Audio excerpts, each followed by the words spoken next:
यही समय है, वृद्धावस्था और मृत्यु से, दुर्गति से अपने को बचा लो। बढ़िया समय है। जरा मरण मोक्षाय, हमारे ऊपर वृद्धावस्था का प्रभाव ना पड़े। बोले हमने तो बड़े बड़े भजनानंदियों के शरीर को वृद्ध होते देखा है। तो शरीर को बोल रहे हैं क्या? वो अपने पे बोल रहे हैं। इस शरीर की वृद्धावस्था का प्रभाव हमारे ऊपर न पड़े, इस शरीर की मृत्यु अवस्था का प्रभाव हमारे ऊपर न पड़े। हम सीधे देहाभिमानी तो हमारे से तात्पर्य शरीर में हो जाता है। हम स्वरूप की बात कर रहे हैं, शास्त्र स्वरूप की तरफ इंगित कर रहे हैं। जो मनुष्य मेरा आश्रय लेकर के मेरी प्राप्ति के लिए बताए गए सिद्धांतों के अनुसार प्रयत्न करता है, उसके उस प्रयत्न को देख करके हम उसको ब्रह्म स्थिति प्रदान कर देते हैं। प्रयत्न से नहीं मिला, पर प्रयास देख करके। जैसे यशोदा मैया लाला जी को बांधना चाहती है, भागी बांधने के लिए। अब लाला दौड़ रहे हैं, मैया पकड़ने की चेष्टा करती, प्रभु पीछे मुड़ मुड़ के देख रहे हैं, मैया के माथे पे पसीना आ गया, श्रमित हो रही, पर वो प्रयत्न नहीं छोड़ रहे। तो प्रभु स्वयं अपने को बंधा दिया। बस ऐसा ही करते हैं। जब उपासक हार नहीं मानता, हर कष्ट सहता है, किसी प्रलोभन में रुकता भी नहीं है, प्रयत्नशील रहता है भगवत प्राप्ति के लिए, तो प्रभु उसके प्रयत्न को देखकर द्रवित हो जाते हैं और अपने आप को प्रकाशित कर देते हैं। अगर हम प्रमाद स्थिति में रहेंगे तो असाधन होता रहेगा, तो असाधन अर्थात पाप, पाप होता रहेगा तो भजन में प्रवृत्ति ही नहीं होगी। पाप रहित जीवन ही दृढ़ भजन के योग्य होता है। बहुत सावधान रहना चाहिए, कोई भी असत क्रिया नहीं हो। बहुत बड़ा इनका दंड मिलता है, ये जीव जानते नहीं, अज्ञान की धरा में मनमानी आचरण करते रहते हैं। भयंकर गतियां, इन सब से हमें मुक्त होने का अवसर मिला है। जो मेरा आश्रय लेकर के मेरे द्वारा बताए हुए सिद्धांतों का, प्रभु ही संत रूप में, गुरुदेव के रूप में, शास्त्र के रूप में, ब्रह्म ऋषियों के रूप में हमें मार्ग बताते हैं, हम प्रयास करें, पूर्णता उनकी तरफ से हो। हम शरणागति का प्रयास कर रहे हैं, पूर्णता उनके हाथ में है। हम उनकी प्राप्ति का प्रयास कर रहे हैं, ये उनके हाथ की बात है। कब कैसे हमें मिलेंगे, कौन सी स्थिति देंगे, ये उनके ऊपर की बात। हमें उसका चिंतन नहीं करना, हमें ये चिंतन करना है कि आराध्य देव के सिवा और कुछ चिंतन ना होने पावे। उस ब्रह्म को, संपूर्ण अध्यात्म को और संपूर्ण कर्म को वो जान जाते हैं। जरा मरण मोक्षाय मामाश्रित यतन्तिते, ये वृद्धावस्था और ये मरण अवस्था, जीते जी मुक्ति प्राप्त करने के लिए मानव देह मिला है। अगर आप प्रयासरत रहे, जीवन में अनुभव आपको नहीं हुआ और कभी भगवद आश्रय छोड़कर आप इधर उधर भटके नहीं, तो आपका शरीर पूरा होते होते भगवान अनुभव करा देंगे। पीछे ऐसा वर्णन किया है स्वयं प्रभु ने कि उस समय मैं स्वयं आकर स्मृति रूप से उसके हृदय में जागृत हो जाता हूं, क्योंकि जीवन भर लड़खड़ाते हुए ही सही पर हमारी तरफ चलने का इसने प्रयास किया है। पर हमने महापुरुषों के मुख से सुना है कि जो उपासक बाल्यावस्था से ही भगवान के मार्ग में लगे हैं, उनको इस बात पर नहीं संतोष कर लेना चाहिए कि मरने के बाद भगवान मिलेंगे। नहीं, जीते जी अनुभव करना है। शरीर छूटने के पहले ही हमें शरीर छोड़कर वो स्थिति प्राप्त करनी है जो भागवती की स्थिति है, बिल्कुल सच्ची। ये शरीर ऐसे ही अनुभव होने लगता है जैसे कोट, शर्ट, बनियान। स्थूल शरीर कोट, सूक्ष्म शरीर शर्ट, कारण शरीर बनियान, लेकिन पहनने वाला अलग है। पहनने वाला न कोट है, न शर्ट है, न बनियाइन है, बिल्कुल अलग प्रतीत होने लगता है। अपना स्वरूप अपने आप से अनुभव में आता है, किसी इंद्रियों के द्वारा नहीं, किसी करण के द्वारा नहीं। अपने स्वरूप का अनुभव अपने स्वरूप से ही होता है, अपने से ही अपने का अनुभव होता है, इसमें किसी अन्य का सहयोग नहीं है। फिर ये साधना क्यों है? क्योंकि ये पवित्र हो जाएं। ये पवित्र हो जाएंगे तो अपने स्वरूप में लय हो जाएंगे, शांत हो जाएंगे। जैसे शांत जल में ही हम देख सकते हैं, ऐसे शांत अंतःकरण में ही सारे भावों का प्रादुर्भाव होता है। इसीलिए भक्ति में भावों में सबसे पहले रखा गया शांत भाव, फिर दास सख्य वात्सल्य कांता सहचरी आदि। शरीर की मृत्यु के पहले ही शरीर का राग नष्ट हो जाए, ये साधना की फलवृत्ति है। जो जीवन में साधना की है, अब शरीर से ऐसा नहीं कि जिसका शरीर राग खत्म हो जाता है उसे पीड़ा ही नहीं होती, ऐसा नहीं है।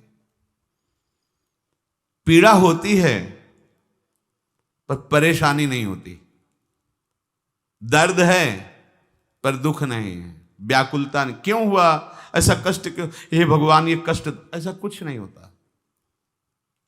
सहज में एक वृत्ति रहती भगवदाकार। अब यहां किसी ने पीटा तो दर्द होगा, क्यों पीटा, ये ठीक हो जाए, कोई वृत्ति ऐसी नहीं आएगी। जो शरीर में हो रहा है, सर्दी लग रही तो अगेंद्री में महसूस है कि हाँ सर्दी है, प्रावदुषा तो वस्त्र मिल गया ओढ़ लिया, नहीं मिला कोई आकांक्षा नहीं।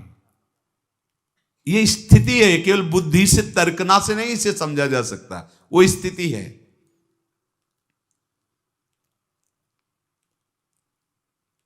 तात्पर्य यह हुआ कि इस मनुष्य शरीर से वृद्धावस्था आने के पहले और मृत्यु अवस्था आने के पहले भगवत प्राप्ति कर लो।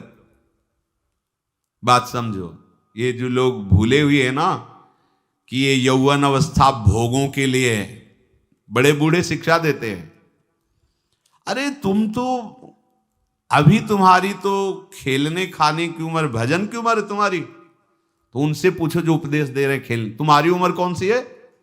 तुम करते हो भजन, तुम भगवत चिंतन में रखते हो, पर वो वहां उत्तर देने की सामर्थ्य नहीं, इसलिए वो बोल नहीं पाते। नहीं, बड़े बुजुर्ग जैसे समझाते हैं तुम्हारी भजन करने की उम्र थोड़ी है। तो हे पूज्यवर, आपकी उम्र कौन सी है और अब आप क्या कर रहे हैं? भजन कोई खेल खिलौना नहीं है। जब तक आपने पूर्वाभ्यास नहीं किया तो आपका भजन जीवन में आगे नहीं होने वाला। ये भूल जाओ कि लड़का बच्चा परिवार और इनके सब ब्याह बर और सब होने के बाद बुढ़ापे में आराम से जाकर वृंदावन में फ्लैट लेंगे और खूब भजन करेंगे। भूल जाओ, फ्लैट ले सकते हो, आओगे, लेकिन यहां प्रपंच ही करोगे, भजन नहीं कर पाओगे। सत्संग में बैठोगे, सो जाओगे, शब्द समझ में नहीं आएगा, क्योंकि अभ्यास ही नहीं किया है। चार बूढ़े बैठ करके अपनी बहू और लड़का बच्चा की बातें करोगे, प्रिया प्रीतम की बातें कभी नहीं कर पाओगे। देख लेना, जीवन में देख लेना, यदि जीवन में तुमने भजन का अभ्यास नहीं किया तो वृद्धावस्था में भजन नहीं होगा। वृद्धावस्था आने के पहले, मृत्यु अवस्था आने के पहले, चलो वृद्धावस्था का तो समय हमें पता है कि शरीर की वृद्धावस्था लगभग इतने वर्ष बाद आ जाएगी, लेकिन मृत्यु अवस्था तो एक सेकंड के बाद भी आ सकती है। इसलिए हमारा ये जो वर्तमान समय चल रहा है, ये भगवदाकार वृत्ति से युक्त होना चाहिए। वृद्धावस्था के आने के पहले भगवत प्राप्ति कर ले, ये बात तो समझ में आ जाती है कि 60, 70, 75, 80 इसी को वृद्धावस्था कहते हैं। आजकल तो 60, 70 में राधे श्याम हो जाता है। अब तो जवाने नहीं समझ में आते कि जवान कौन है भाई, कैसे समझ में आएंगे जवान? 15-16 की अवस्था है। आप अभी सुने थे प्रश्न उत्तर में, एक ने कहा हमें बहुत निगेटिव विचार आते हैं। तो भैया ये तो पाप का लक्षण है। आप पाप कर्मों से अपनी वृत्ति को हटाइए, नहीं तो नकारात्मक सोच आपको नष्ट कर देगी। क्या करते हो तुम? उनका 5 बार हस्त मैथुन नियम से रोज करता हूं। अब आप विचार करो, इस विषय पर ना तो कहीं चर्चा होती है और ना कहीं कहा जाता है। छोटे छोटे बच्चे ऐसी निकृष्ट आदत को प्राप्त हो गए, अब ये जवान होंगे, अब इनमें भगवदानंद की आकांक्षा जागृत होगी, ये कहीं सतमार्ग जान पाएंगे? कदापि नहीं। जीवन ही नष्ट कर दिया। शास्त्रीय सिद्धांत है, गुरुकुलों में इसीलिए बच्चों को रखा जाता था, चाहे राजा के हो चाहे प्रजा के हो। ब्रह्म ऋषियों के शासन में 20-25 वर्ष तक ब्रह्मचारी रहे। वृत्ति निवृत्ति मार्ग पर तो वैरागी बन गए, प्रवृत्ति मार्ग पर तो गृहस्थ में गए। कुछ समय तक गृहस्थ में रहने के बाद स्वतः पूर्वाभ्यास ब्रह्मचर्य का उनका जागृत हो जाता और वो चौथी अवस्था तक भगवत साक्षात्कार कर ही लेते, क्योंकि नींव बड़ी मजबूत थी। अब छोटे छोटे बच्चे स्मार्ट मोबाइल, आचरण, गंदे दृश्य देख देख करके गंदे कर लेना, कैसे उनके अंदर ये बात आएगी कि वृद्धावस्था पहले भगवत प्राप्ति कर लें? जरूरत ही नहीं भगवत प्राप्ति की, उनको आकांक्षा ही नहीं, जानते ही नहीं भगवत प्राप्ति क्या है, क्यों करना चाहिए। वो बस वो चाहते हैं, जो दृश्य देखते हैं वही करना चाहते हैं, जो सुनते हैं, जो बोलते हैं वही चिंतन होता। जीवन एकदम नरक बन जाता है। भगवत प्राप्ति की आकांक्षा उसके हृदय में होती है। ध्यान से सुनना। पर नारी पर पुरुष त्याग कर, सेवन करो शुद्ध गृह धर्म, निज पर धर्म नाश के साधन, करो कभी भी नहीं कुकर्म। यदि आपको इसी जन्म में उत्तम स्थिति को प्राप्त करना है तो चाहे गृहस्थ हो चाहे विरक्त हो, कभी भी ये विरक्त आश्रम वाले को माताओं बहनों की तरफ कुदृष्टि से भी नहीं देखना चाहिए। कुदृष्टि भोग भावना।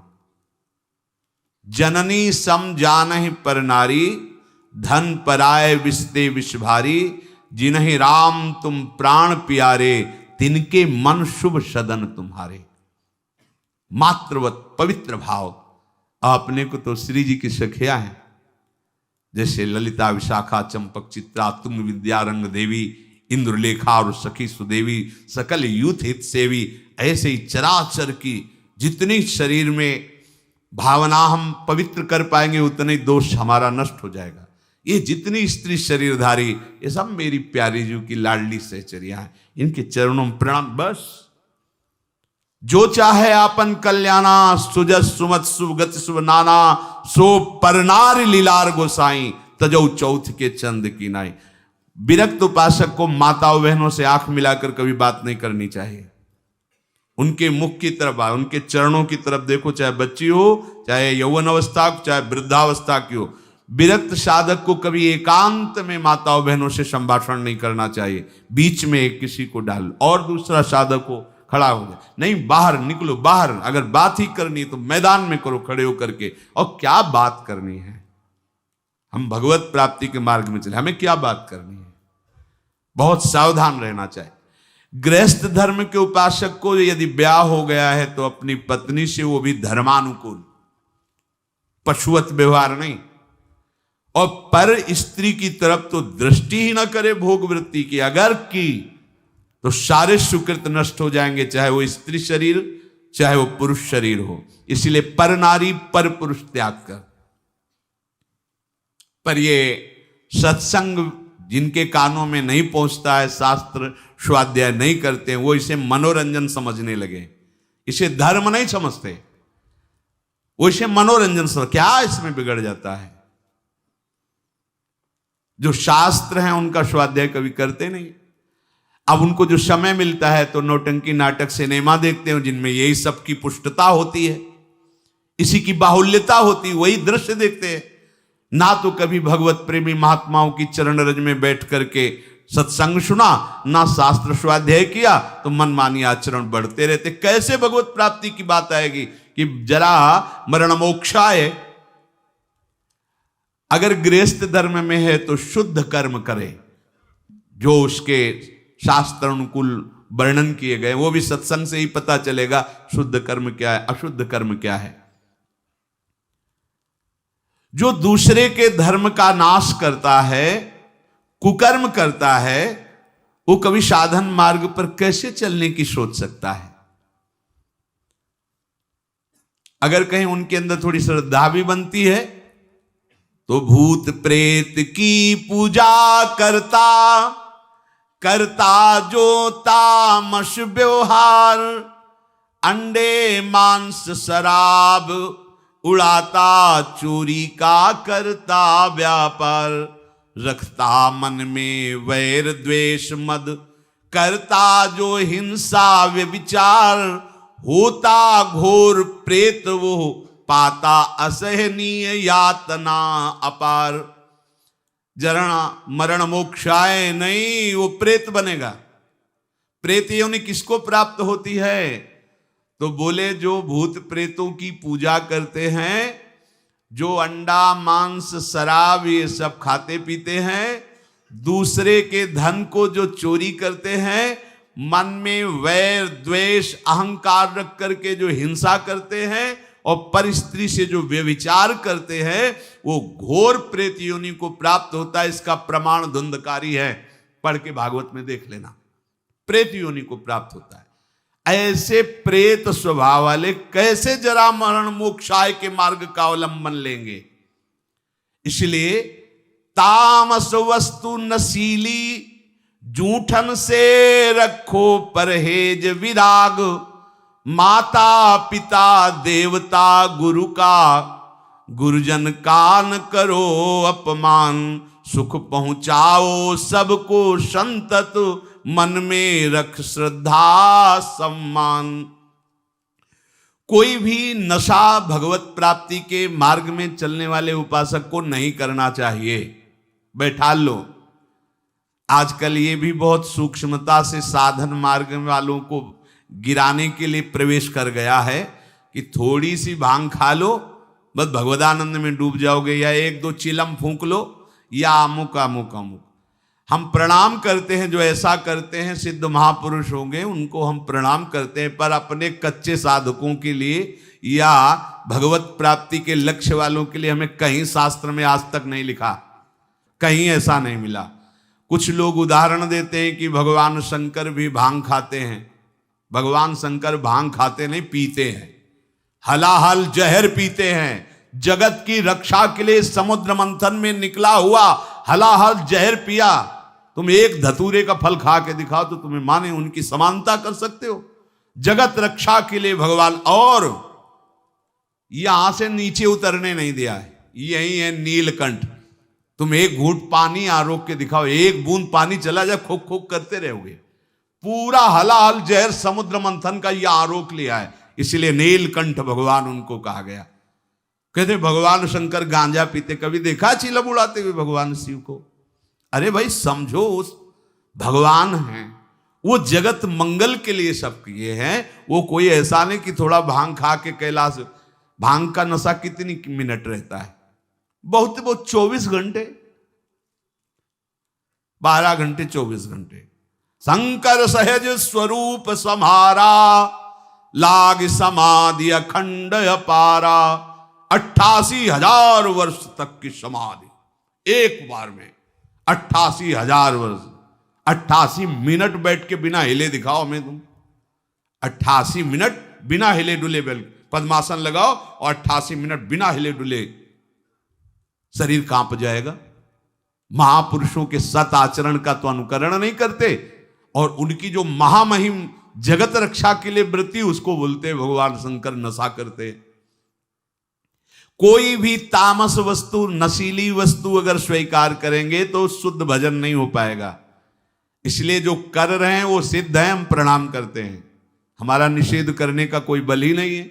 शास्त्र कह रहा है तामस वस्तु नशीली, कोई भी नशा नहीं होना चाहिए साधक के जीवन में। जूठन से रखो परहेज। गुरु की, आराध्य देव की जूठन के सिवा जीवन में किसी और की जूठन नहीं पानी चाहिए। सब सवै संत गुरुदेव हैं, व्यास या प्रतीत भगवत प्रेमी महात्माओं की जूठन के लिए तो आदेश दिया है, जूठन ले पावे सदा। जो गृहस्थ में हैं, माता पिता वयो वृद्धों को भगवान का स्वरूप मानकर उनका आदर करे। बड़ा क्रूर स्वभाव होता जा रहा है। नवयुवक जन है, अपने वृद्ध माता पिता को कटु वचन बोलते हैं, यहां तक कि उनके ऊपर हाथ भी छोड़ देते, मारने पीटने तक पर। सोचो तुम्हारी गति क्या होगी।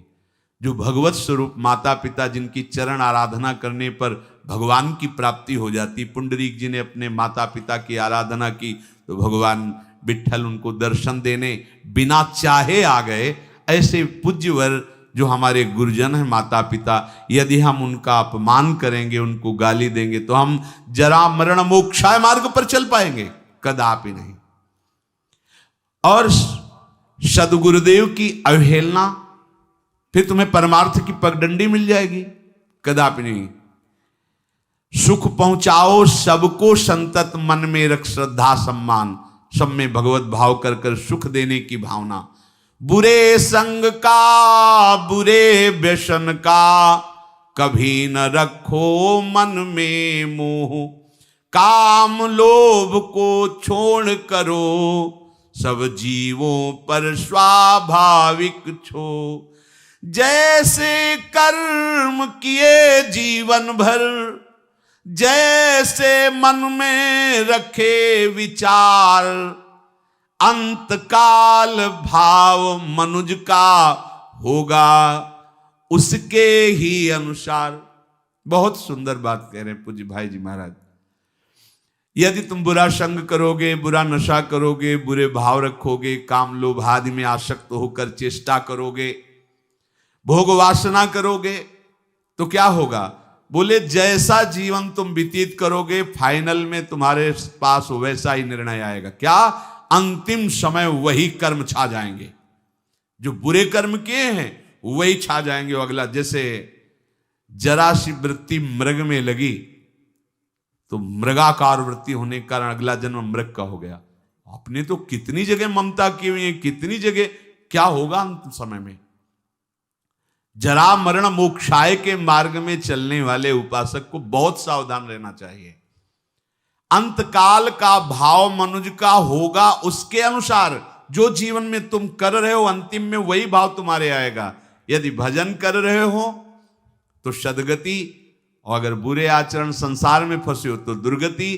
तदानुसार ही सदगति दुर्गति होगी उसे प्राप्त अनिवार्य। अतः रखो प्रतिपल ही मधुमय, भगवद स्मृति में हृदय उदार।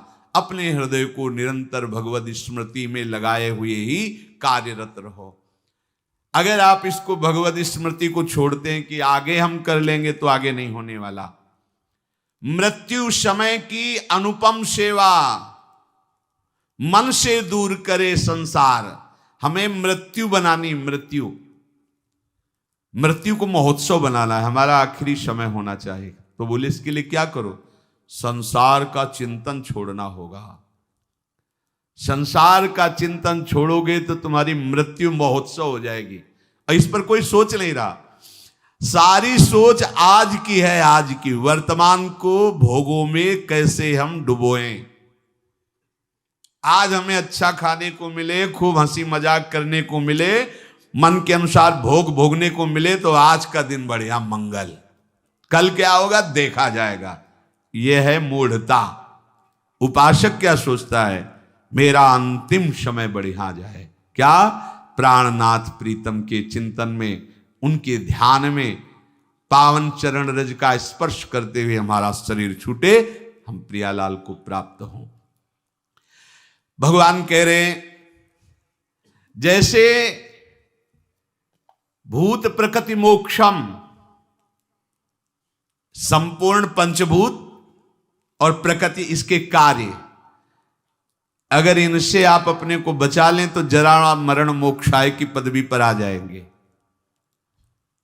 जरा और मृत्यु इन्हीं से होती है। किलसे? पंचभूत रचित शरीर और इनकी प्रकृति, इनकी क्रियाएं। बड़ा सूक्ष्म विषय है। जरा मरण से अभी तुम्हें मुक्ति मिल जाएगी यदि शरीर और शरीर की क्रियाओं से अपनापन हटा दो। बड़ा कठिन है। क्या करें? बहुत सरल है। ऐसे हो जाओ, आत्मसमर्पण कर दो आराध्य देव को।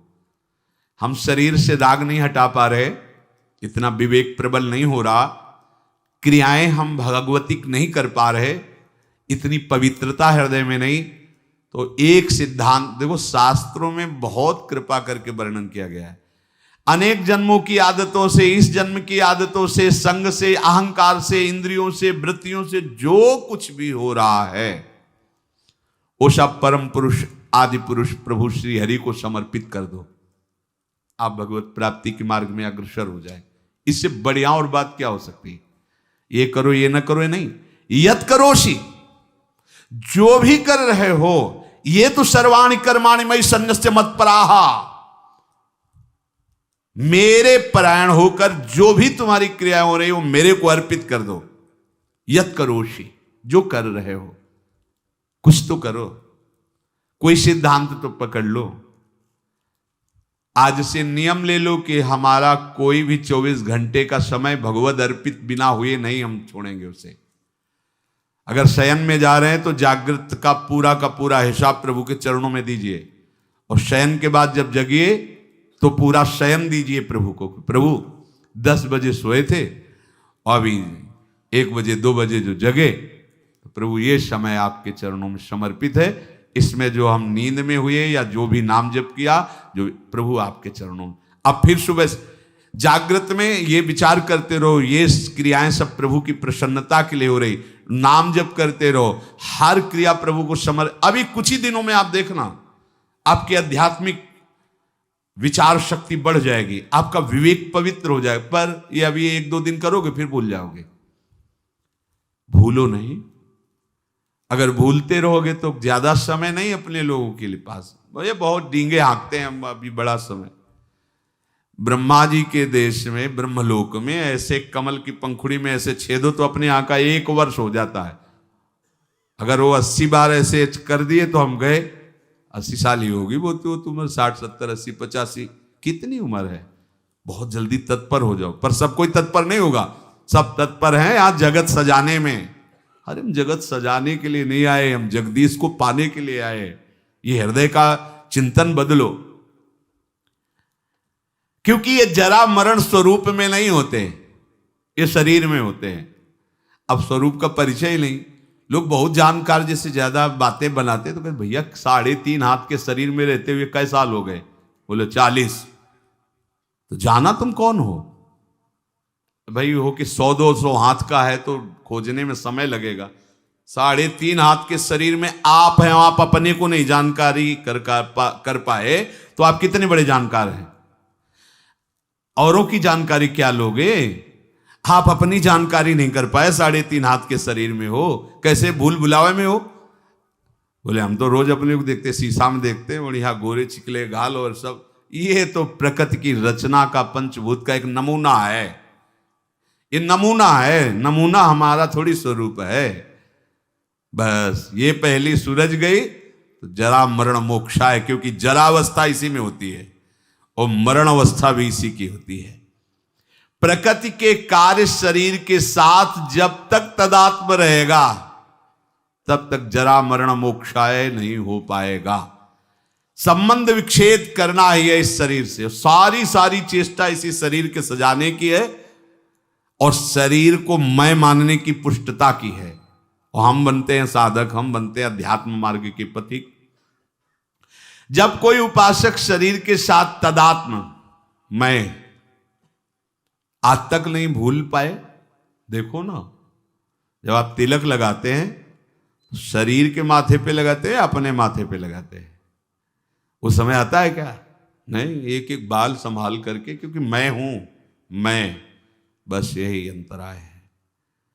अब ये गूढ़ बात कैसे समझ में आएगी? यहां तो बात समझने के लिए बस इतनी कि वो उपाय बताओ जिससे चेक पर चेक पास होती है। वो उपाय बताओ जिससे खूब भोग भोगने के लिए बल बढ़े और खूब भोग मिले, बस जीने की। जीते किसके लिए हो? इसका उत्तर नहीं। इसका उत्तर नहीं किसके लिए जी रहे हैं। भोगों के लिए जी रहे हैं, भोग भोग रहे हैं, जीने के लिए, बस इतना ही क्रम है मूढ़ता का। शरीर के वृद्धावस्था होने पर जब शरीराभिमानी मैं मानता रहा है, अब वो अपने को मान लेता है कि मैं वृद्ध हो गया हूं, पर वासना बहुत प्रबल हो जाती वृद्धावस्था में। पहले हमको ये भ्रम था कि ये जितने विकार हैं जवानी के हैं, इसके बाद शांत हो जाते होंगे, फिर बाद में अन्य वृद्धजनों से बात करके और शास्त्रों से पता चला कि यदि 40-45 की अवस्था, पूज्य पंडित श्री गया प्रसाद जी की वाणी, 40-45 वर्ष की अवस्था तक आपने अपने विकारों पर विजय प्राप्त नहीं की तो आगे और भयंकर रूप धारण कर लेंगे। और वृद्धावस्था में तो ये ज्वलंत, लोग कहते जवानी में विकार ज्वलंत होते, नहीं, वृद्धावस्था में होते, क्योंकि अब उसकी दुर्गति करवानी है ना। अंदर विकार भरे होते हैं और शरीर भोग लायक नहीं होता, बस मिटिया मिट, वो मलिन विचार उसके आगे बढ़ने नहीं देते। ये देखो कैसे जरा मरण मोक्षाय हो पाओगे। अभी से सुधार करो, आज से सुधार करो। एक आए थे हितधाम में, वो आप लोग जानते हैं उनको, उन्होंने कहा कि हम विरक्त वेश लेना चाहते हैं। दोनों पति पत्नी सब कार्य निवृत्त हैं और हाँ ठीक है, अच्छा है, चौथापन है, विरक्त भाव होकर वृंदावन बास, वो फ्लैट भी खरीद लिया। हमका ठीक है, आप ऐसा कर सकते हैं, अच्छा है, जब जागे तभी मंगल, आप जो आयु बची वृंदावन वास करते हुए भजन करो। पर हमारे यहाँ पर सिद्धांत है कि रज के पात्र में पाया जाता है और कोशिश करे कि जमीन में ही आसन लगाकर शयन करे। बहुत संसार के तो सब भोग आप भोग ही लिए, और दोनों अलग अलग आसन पर लेटना। वो रुक गए, उनका अलग अलग आसनों पर। हम कहा हाँ, ये विरक्त होने पर तो फिर यही होगा ना, मतलब अलग अलग आसनों पर। तो उन्होंने स्पष्ट कहा कि इनको फिर नींद नहीं आएगी तो हम विरक्ति नहीं ले पाएंगे, और नहीं ली। और वो वृंदावन से, ये आप क्या समझते हो, बुढ़ापा में जीवन में भजन नहीं किया तो बुढ़ापा में आके तुम ऐसे, नहीं, बहुत विचित्र राग है, माया का ऐसा राग नहीं है।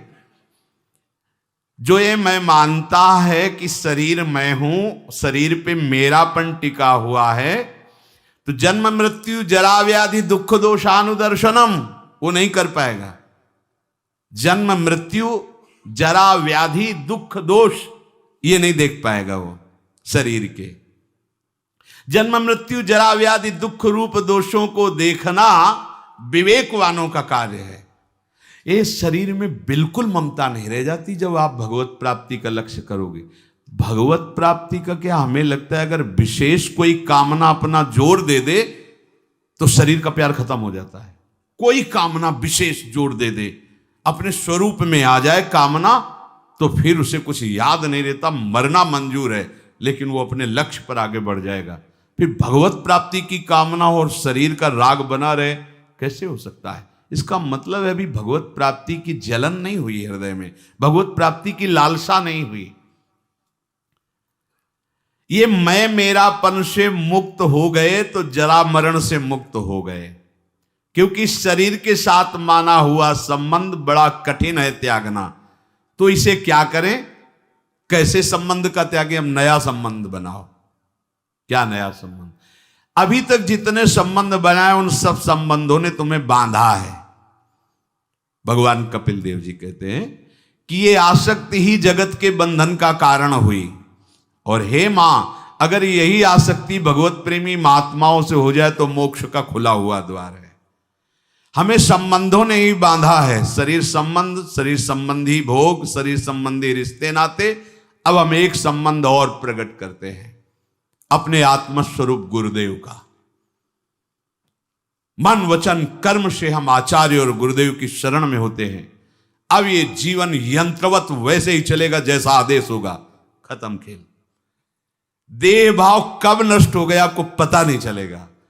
जिन वैराग्य की सीढ़ियों को लांघना विवेक के द्वारा बहुत कठिन पड़ता, बड़ा लंबा समय जाता, छोटी छोटी अवस्था में कोई ज्ञान नहीं है, उन वैराग्य की सीढ़ियों को आगे लांघते हुए निकल गए गुरु कृपा पात्र जन। हम अगर ये संबंध मान ले, प्रथम ही से वह गुरु के चरण, जिन या धर्म कहो सब करन, नाम प्रताप बताइयो। आप इस चाल को समझना, ये मन बुद्धि इस बात को स्वीकार नहीं करते हैं। एक गुरु का संबंध केवल एक व्यवहार मात्र कर लेते हैं। गुरु मानने वाले लाखों हैं, लेकिन गुरु की मानने वाले अंगुलियों में गिने जा सकते हैं। अपने मन वचन कर्म से ये ठान लो कि अब मेरा जीवन बिक गया, कोई अस्तित्व नहीं। गुरु ने नाम देकर मंत्र देकर खरीद लिया है, अब वो जैसा चाहेंगे वैसा चलेगा। ये सब ठीक हो जाएगा, सब ठीक हो जाएगा। जितने भी महापुरुष हुए हैं सबने गुरु महिमा का गान किया है। बिना गुरु कृपा के इस मैं और मेरापन से हटना बड़ा कठिन होता है, घूम घूम करके छाया रहता है। देख लो, यहां बैठे हो इसलिए देख सकते हो, देख लो जब से चले हो तब से अब तक मैं और मेरे के ही घेरे को नहीं पार कर पाए हो, देख लो। और जो जितना समर्पित है मैं मेरा का घेरा उतने उसका शिथिल होता चला जाता है। ये आत्मसमर्पण से सब ठीक हो जाएगा। हमारा प्रगट में शासन चाहिए, क्योंकि छवि तुम्हारे घर में विराजमान हो, कभी तुम्हें डांटी क्या? तुम्हारा जैसा मन आवे छवि के सामने करो, कर सकते हो। प्रगट में गुरु के सामने एक भी चेष्टा अगर प्रतिकूल की तो डांट पड़ जाएगी, सभा में तुम्हें गलती माननी पड़ेगी।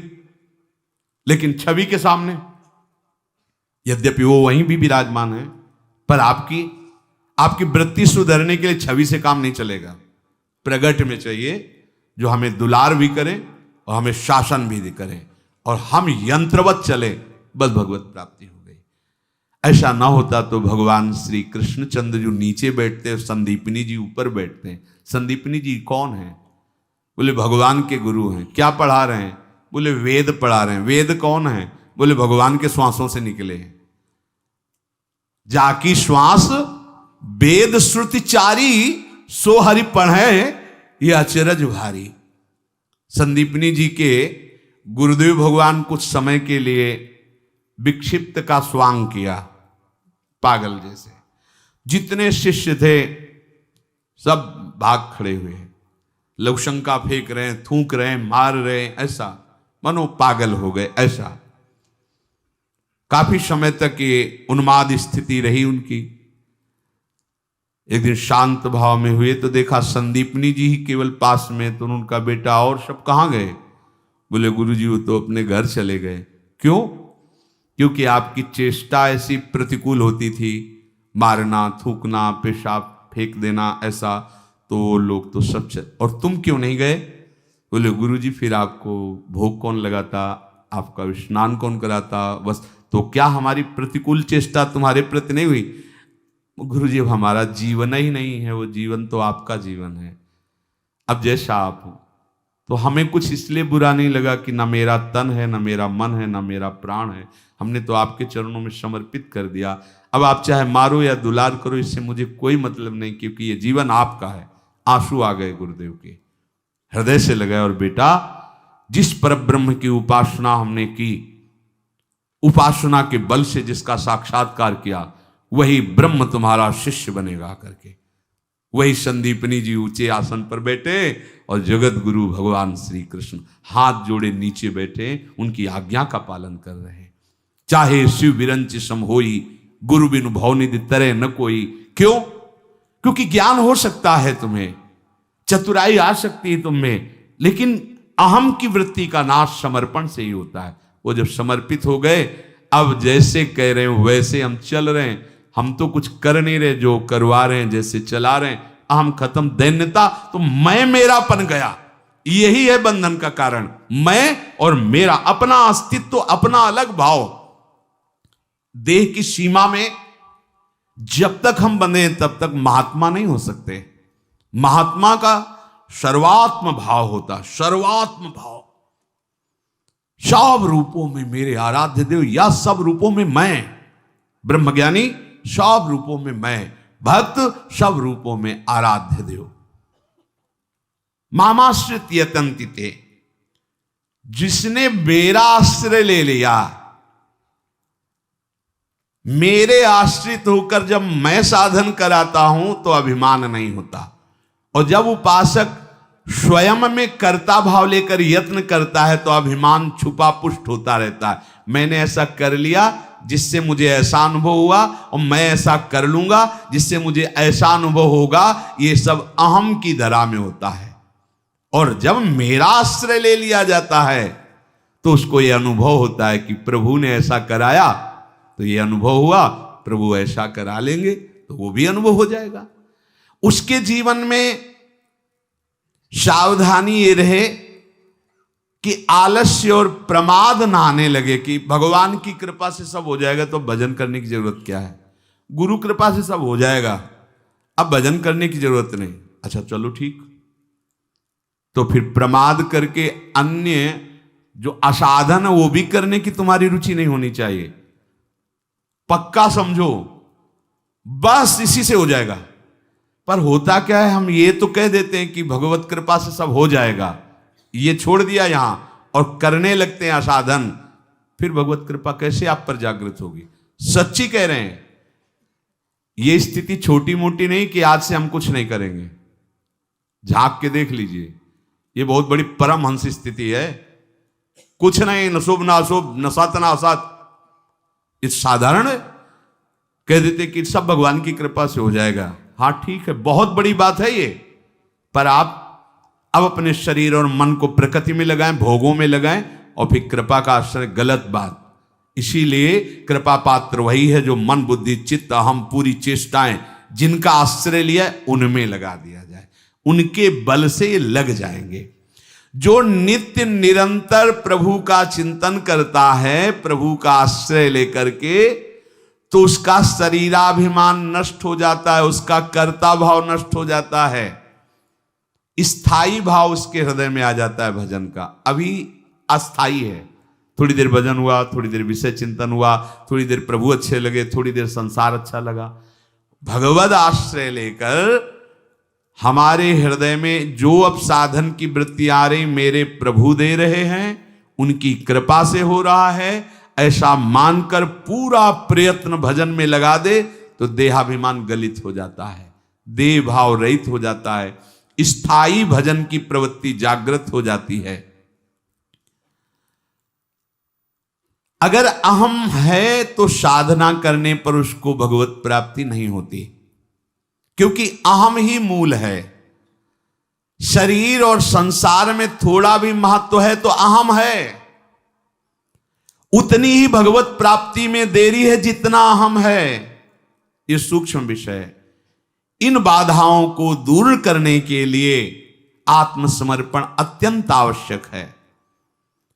संसार की स्वतंत्र सत्ता नहीं है, शरीर की स्वतंत्र सत्ता नहीं है। विचार करो, ये यंत्रवत वैसे ही माया से चल रहा है, यंत्रारूढ़ानिमम माया। तुम वैसे भी कुछ नहीं कर रहे हो, त्रिगुण माया के द्वारा हो रहा है। अब तुम ये स्वीकार कर लो कि प्रभु का मैं हूं, तो माया से त्रिगुणातीत भाव की तरफ आप बढ़ जाओगे। जो प्रभु का आश्रय लेकर के प्रभु के बल से यत्न करता है, उसका अहम गलित हो जाता है और प्रभु की कृपा से उसका साधन तीव्र हो करके वो जरा मरण मोक्षा स्थिति को प्राप्त हो जाता है।